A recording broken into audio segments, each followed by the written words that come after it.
This story became popular due to its gripping narrative of isolation, desperation, and the unknown, which resonates with readers who enjoy psychological horror and suspense.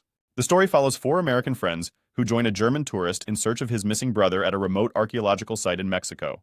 As they explore the ancient Mayan ruins, they encounter malevolent vines with a frightening intelligence that preys on their fears and weaknesses.